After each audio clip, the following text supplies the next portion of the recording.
It was supposed to be just another school exam day. Stressful, sure, but nothing out of the ordinary. Students rushing in with last-minute cramming, teachers double-checking seating charts, and the sound of pencils scratching on paper filling the room. But that morning, something felt off. The sky was unusually dark for 8 a.m., almost like it hadn't decided whether to be night or day. The hallway lights flickered more than usual, and no one could explain the weird humming sound coming from the old science wing. Most of us chalked it up to nerves. After all, exam stress can play tricks on your mind, right? But what happened inside room 3B still doesn't make sense, not even now. That was the room no one liked, the one with the broken heater that always ran too hot, and a weird smell no one could ever find the source of.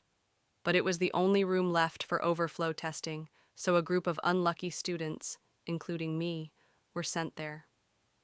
From the moment we sat down, things just didn't feel right. The clock on the wall stopped ticking as soon as the exam started. The air felt thick, like it was pressing down on us. And then the questions on the test. They weren't the ones we studied. They weren't even normal questions.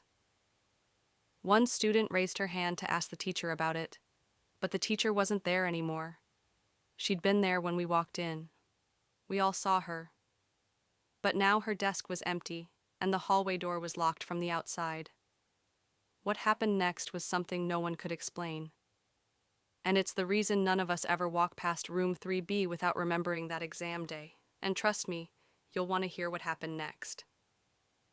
There were 8 of us in room 3B, a mix of students from different classes, some quiet, some always cracking jokes.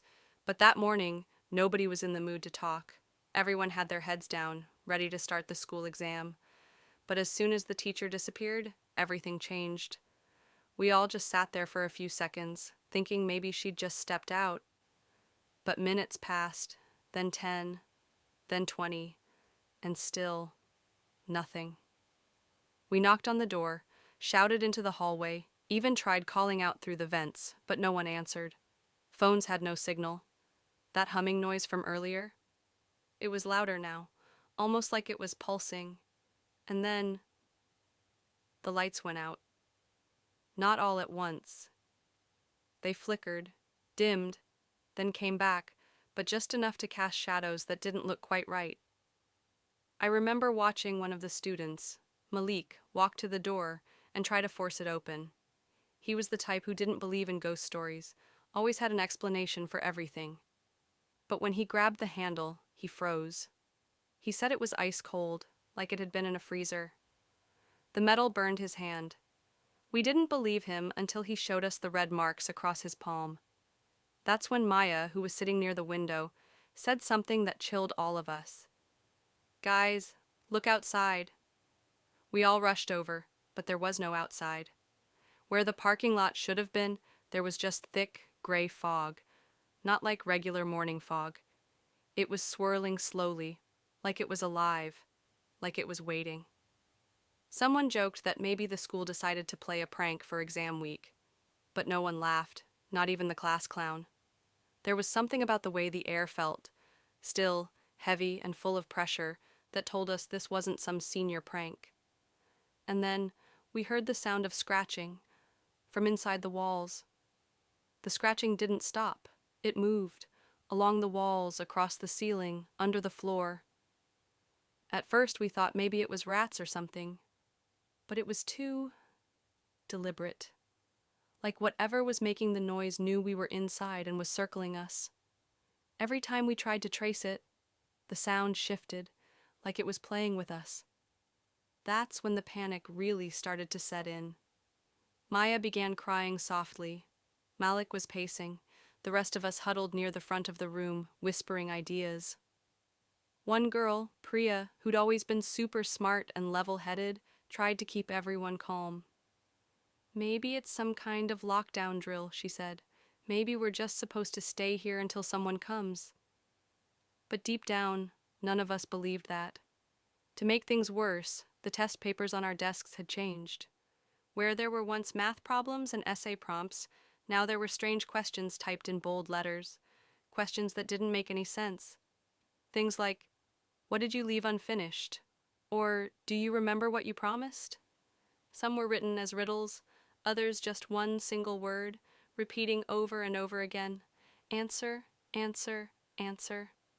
No one knew what to do. We didn't even know what the questions meant. Then, for the first time in what felt like forever, someone else spoke up. It was Jordan, the quiet kid who never really talked much. He said, "This happened before. Years ago." My older cousin told me. We all turned toward him, stunned. "He went to this school," Jordan continued, "and there was a story about a group of kids who vanished during midterms in this exact room. No one ever found them. The school said it was an accident, but he always believed something else happened." That stopped everyone cold. As if on cue, the room suddenly got colder. The windows frosted at the edges, and our breath turned visible. Whatever this was, it wasn't just a haunted classroom. It was something that had happened before. And maybe it was happening again. The room grew colder by the second, and the scratching sound was getting louder, more intense. It was almost as if whatever was on the other side of the walls was inside now, moving through the floors, the ceiling, everywhere. We could hear it beneath the desks, in the corners of the room, and the lights above us flickered like they were about to give out completely. My skin prickled with fear, and I swear for a moment, it felt like the walls themselves were closing in on us. Jordan's words hung in the air like a curse. It happened before. We couldn't shake it. The idea that this exact thing had happened years ago, and no one had ever found out what really happened to those kids. It didn't seem possible. I looked at each of them, Malik, Maya, Priya, trying to read their faces, searching for any sign that they had a plan, that they knew what to do next. But they didn't. None of us did. I tried the door again, still locked. The handle was cold enough to burn, and no matter how hard I pushed, it wouldn't budge.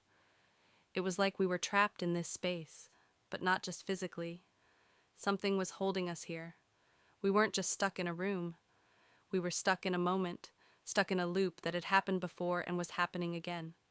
The air felt thick, almost suffocating, and then, without warning, the walls seemed to shift. They groaned, a low, unnatural sound, like the building itself was alive. I turned toward the corner, where the scratching had been the loudest. It was silent now, but the floorboards were buckling, pulling away from each other as if something was trying to crawl through. I backed up instinctively, my heart racing, and that's when the lights finally went out completely. Darkness swallowed the room in one blink. Panic swept through us, and the silence felt suffocating. We were blind, lost in the dark, surrounded by the low hum of electricity and the faint whispering that seemed to come from everywhere. Then, in the dark, I heard it. Footsteps, slow, deliberate, moving toward us closer with every second. "Who's there?" I shouted, my voice trembling.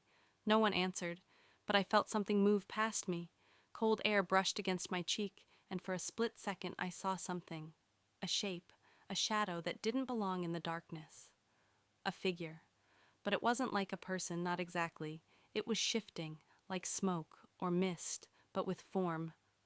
I gasped, stumbling back, heart pounding in my throat. I saw something," I whispered, looking around at the others. "What do you mean?" Maya's voice cracked, panic rising in her tone. But before I could respond, the shadow darted forward, disappearing into the corner where the floorboards had been buckling. A low, deep rumble echoed through the room, and the floor cracked wide open, splintering as if it couldn't hold whatever was beneath it anymore. We all screamed as the ground shifted violently. And then it stopped. The rumbling, the darkness, everything. For a long, terrifying moment, we stood there in complete silence. No footsteps, no shadows, no sounds at all. I don't know how long we stood there, holding our breath, waiting for something, anything to happen. But that's when it hit me. The answers we were searching for, the test, the missing kids, the shadows in the walls, none of it mattered now. We had to figure out how to escape, because whatever was trapped inside that room, whatever had happened before, wasn't going to let us leave without taking something from us first. And just as I was about to speak, a voice echoed from the darkness. "It's too late." The voice that whispered, "It's too late," wasn't from any of us. It wasn't from the walls either, though it seemed to come from everywhere at once. It was chilling, so cold that my breath caught in my throat. We all froze, not daring to move, trying to make sense of what had just been said. The darkness felt thicker now, heavier. It was like the room itself was closing in on us. "Who's there?"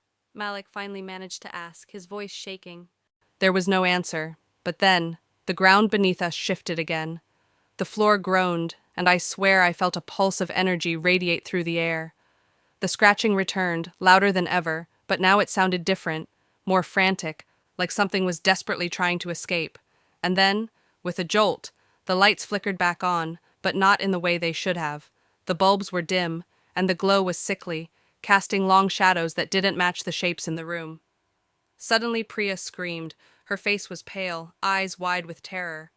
"There's someone standing by the door!" We all turned, but when we looked, the door was still locked, as it had been for hours. The scratching stopped, the air went still, and I felt a sickening chill crawl up my spine. That's when I realized something horrifying. There was someone in the room, just not in the way we expected. The fog outside the window was inside now, swirling in front of us like it had found a way to seep through the cracks.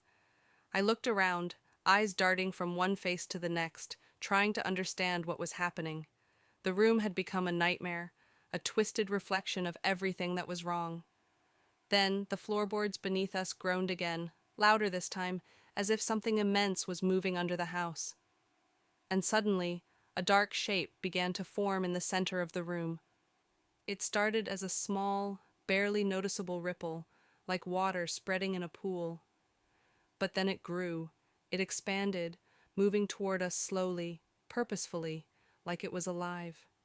The edges of the shape shimmered, shifting constantly, flickering between light and shadow. The fog, or whatever it was, coiled around it, and the shape took on a more solid form. There, in the middle of the room, standing like a shadowy figure, was someone we did recognize. A face we'd all seen before, our missing teacher, Ms. Carson. But she wasn't the same. Her eyes were wide and vacant, her expression twisted in a way that was impossible to describe. She didn't look human anymore. She was something else. "Ms. Carson?" Maya whispered, her voice barely audible. The figure didn't respond. Instead, it moved toward us, its form becoming clearer with every step. The air grew colder. The whispers in the room intensified, like the walls themselves were speaking in some ancient language none of us understood. I felt the weight of something immense pressing down on me, as though we were standing on the edge of something much larger than this room, something otherworldly. The worst part? We couldn't run. We were trapped. The door was locked, the windows fogged over. The floor was shaking beneath us, as if whatever was inside this space wanted to break free. The scratching had turned into a roar now, and I felt the walls around us bending, as though they were about to collapse. But before we could react, Ms. Carson spoke, her voice a low, distorted whisper that sent a wave of fear through every one of us. "You should never have come here." And with that, the room darkened once again. The room went pitch black again, and for a moment I couldn't breathe. My mind raced, trying to process what had just happened. The figure of Ms. Carson. Was it really her? It had to be, but it was impossible. Whatever she had become, it was no longer human. The air was thick with a presence that made my skin crawl. My heart pounded as I tried to make sense of the swirling fog and shadows that had engulfed us. But then, just as I thought we were done for, the air shifted. The suffocating pressure lifted slightly, and I could feel a strange warmth spreading through the room. It wasn't much, but it was enough to make me realize, whatever this was, it wasn't finished yet. Something else was going on here, and it wasn't just Ms. Carson or the haunted school. The shadowy figure of Ms. Carson flickered in the dim light, her face contorting in ways that no human face should. She raised a hand, and the temperature in the room dropped even further. The whispers grew louder, more urgent. But then, there was a sudden crack. the floor beneath us cracked wide open. We all screamed and scrambled back, but it was too late. The cracks spread faster than we could react. The ground seemed to swallow us whole, pulling us down into a vast, inky darkness. I tried to grab onto anything, but my hands only met air, and then I felt a hard jolt as if I'd hit something solid. I opened my eyes, but I wasn't in room 3B anymore. I was somewhere else, somewhere deeper. The shadows seemed to stretch and pulse with a life of their own.